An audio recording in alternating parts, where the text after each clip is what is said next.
Vous êtes branchés sur la radio Campus Unikin, la radio du savoir, sur 107.6 MHz, votre radio.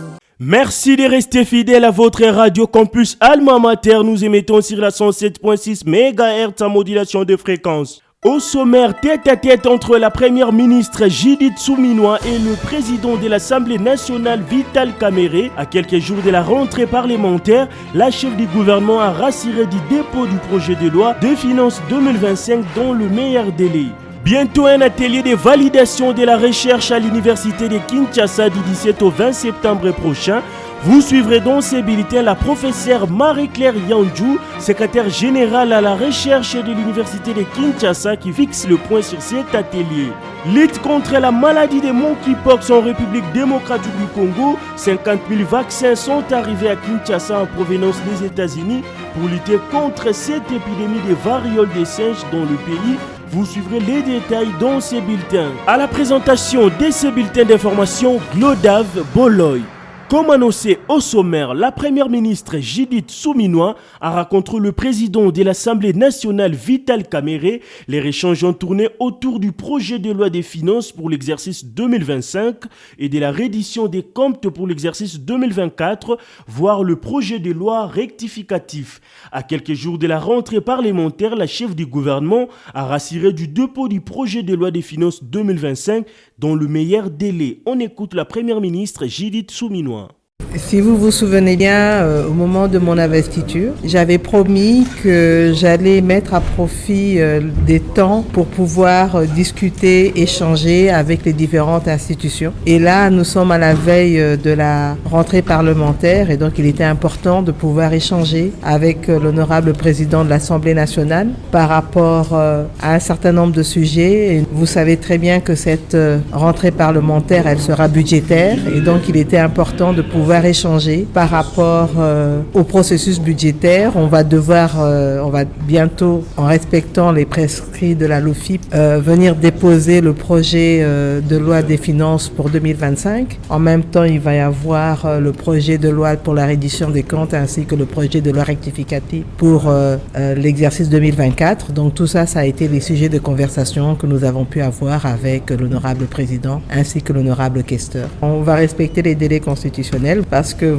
nous avons été investis sur base d'un programme d'action du gouvernement qui a été validé ici au niveau de l'Assemblée nationale et donc partant de là, le travail a commencé et pour la loi rectificative, pour la reddition des comptes aussi et aussi pour le projet de loi de finances pour 2025. Nous avons d'ailleurs eu un conseil des ministres extraordinaire pour pouvoir valider au niveau du conseil des ministres avec le chef de l'État les 3 projets de loi, donc projet de loi portant reddition des comptes, projet de loi rectificatif pour l'exercice 2024, projet de loi pour des finances pour 2025. Donc tout cela a été validé en Conseil des ministres extraordinaire et donc ça faisait partie de nos échanges aujourd'hui et donc ce sont tous ces documents-là qui vont être déposés en respectant les délais constitutionnels. Propos recueillis par Jonathan Kachama. Les résultats des recherches de l'université de Kinshasa et des Congolais ne seront plus gardés dans les tiroirs, ils seront vulgarisés au bénéfice de la société congolaise.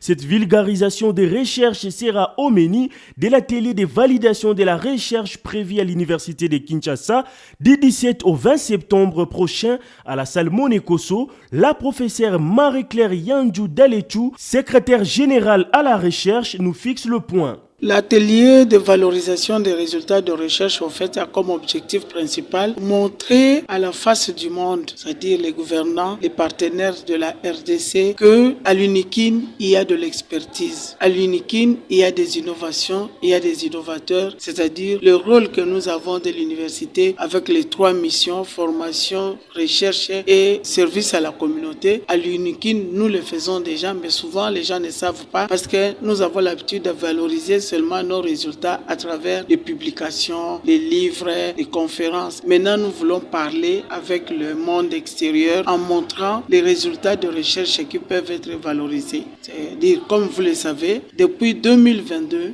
le ministre de la Recherche scientifique, son Excellence Gilbert Kabanda, a organisé un conclave du génie scientifique congolais et un forum cette année-ci du génie scientifique qui ont montré que en RDC, il y a de l'expertise. Mais comme ça s'est fait à l'extérieur de l'UNIKIN, il y a eu beaucoup de chercheurs de l'UNIKIN qui étaient présents et même qui ont gagné. Si on regarde les médailles qui ont été attribuées pour l'année passée, en tout cas, les chercheurs de l'UNIKIN ont pris presque la moitié, si pas un tiers ou bien la moitié des médailles qui ont été octroyées. Mais c'est pourquoi nous voulons que le monde sache, que le gouvernement sache que ces recherches qu'on a présentées, ces résultats de recherche proviennent de l'UNIKIN et que l'UNIKIN est prêt à suivre le mot d'ordre. Au cours de cet atelier, nous voulons que le monde extérieur sache qu'avant d'aller chercher l'expertise ailleurs, il peut trouver cette expertise à l'UNIKIN. Et en même temps, pour les professeurs qui ne savaient pas qu'avec les résultats de recherche qu'ils ont cachés dans leur tiroir, dans leurs publications, ils peuvent trouver des moyens, soit d'accompagner le gouvernement, soit des produits qui peuvent leur procurer de l'argent. C'est l'opportunité que nous leur offrons. Vous venez de suivre Marie-Claire Yandjou, secrétaire générale à la recherche de l'Université de Kinshasa. Etc.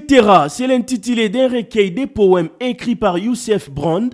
L'ouvrage a fait sa parution depuis le 10 septembre 2024. Un recueil de poèmes qui contient 10 poèmes et 60 pages, édité aux éditions de Mikanda. Je vous propose de suivre Youssef Brand, l'auteur de cet ouvrage. Etc. Recueil de papier en papier, c'est mon 8e recueil de poèmes publié. Alors, c'est venu juste 2 ans après ma dernière publication Poème incertain que j'ai sorti quand j'étais à Brazzaville. Du coup, voilà quoi, c'est un recueil de poèmes, mais pas comme avant, c'est un recueil de poèmes vraiment à être porté sur scène. Voilà pourquoi nous avons initié une mise en scène de ce recueil-là. Et en ce moment, on a commencé la tournée. On a présenté le spectacle de ce livre-là. C'est un recueil de poèmes qui a plus ou moins 10 poèmes à l'intérieur, qui a près de 60 pages, format poche, édité aux éditions Mikanda. Le livre est sorti depuis le 10 septembre. Propos recueillis par Merveille Congo.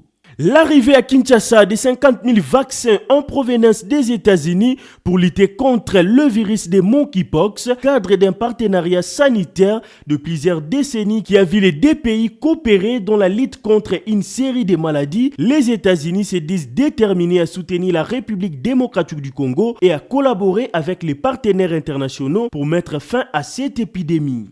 Bouclons ces bulletins d'information avec la société. Délabrement du tronçon routier Triangle Inikin. Le niveau d'état de cette route dérange la population de cette contrée et surtout rend l'accès difficile au site universitaire de Kinshasa pour les étudiants. Reportage de Projelit Nganabanga.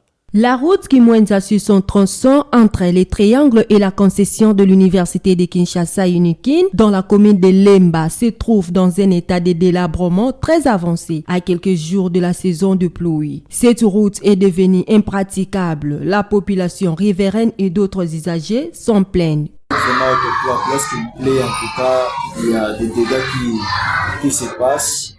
Et surtout pendant la saison de pluie. D'ailleurs, la saison sèche, il y avait un peu de l'eau qui trémalait à la rue. On avait interpellé le chef de rue, mais jusque-là, il n'avait rien fait. Et maintenant, nous sommes pendant la saison de pluie. En tout cas, lorsqu'il plaît, nous vivons dans une situation très catastrophique. Surtout si la pluie est en abondance, ça endommage même les écoles. Le dérapage va même jusqu'à bypass. En tout cas, il n'y a pas moyen, les gens souffrent. Les professeurs ne passent plus, ils n'utilisent plus cette route, ils prennent la route et les laissent ça, ils tournent vers Bel Air pour aller enseigner à l'UNIKIN. Alors que ça, c'est une route principale. Les autorités devraient les prendre en charge et en considération afin que cela soit en bon état pour permettre aussi nos élèves, nos enfants qui partent de différentes écoles puissent bien étudier parce que la route vraiment dérange. À l'origine de ces délabrements rapides, les habitants évoquent l'affaissement du pont triangle et lotissement des terrains au niveau du triangle. Et selon ces mêmes populations, les problèmes de ces délabrements est dû aux personnes à qui les chefs coutumiers ont vendu des terrains qui autrefois étaient des champs, mais ils ont construit sur les caniveaux et les eaux de la pluie ne savent où aller. La population appelle les autorités à trouver la solution car le mauvais état de la route Kimwenza-Triangle Unikin rend difficile l'accès aux sites universitaires, aux grandes écoles et autres sites situés dans ce coin de la capitale. Vous l'avez compris, c'est la fin de ces bulletins d'information présentés par Glodav Boloy. Je vous rappelle le principal titre. Tête-à-tête entre la première ministre Judith Suminwa et le président de l'Assemblée nationale Vital Kamerhe. À quelques jours de la rentrée parlementaire, la chef du gouvernement a rassuré du dépôt du projet de loi des finances 2025 dans le meilleur délai. Bientôt un atelier de validation de la recherche à l'université de Kinshasa du 17 au 20 septembre prochain. Vous avez suivi dans ces bulletins la professeure Marie-Claire Yonju, secrétaire générale à la recherche de l'université de Kinshasa, qui a fixé les points sur cet atelier. Lutte contre la maladie de monkeypox en République démocratique du Congo. 50 000 vaccins sont arrivés à Kinshasa en provenance des États-Unis pour lutter contre l'épidémie de variole des singes dans le pays. Concours rédactionnel Jean-Paul Mbouya Koutoumissa, Jonathan Kachama, Projet Lit Nganabanga, Merveille Congo. À la réalisation Emmanuel Boutela. Côté technique, nous avions Sylvain Chizungu sous la supervision de Lixen Kinounou. Restez branchés sur la 107.6 MHz, la radio campus Alma Mater, la radio des hommes intelligents. Vous êtes branchés sur la radio campus Unikin, la radio du savoir, sur 107.6 MHz, votre radio.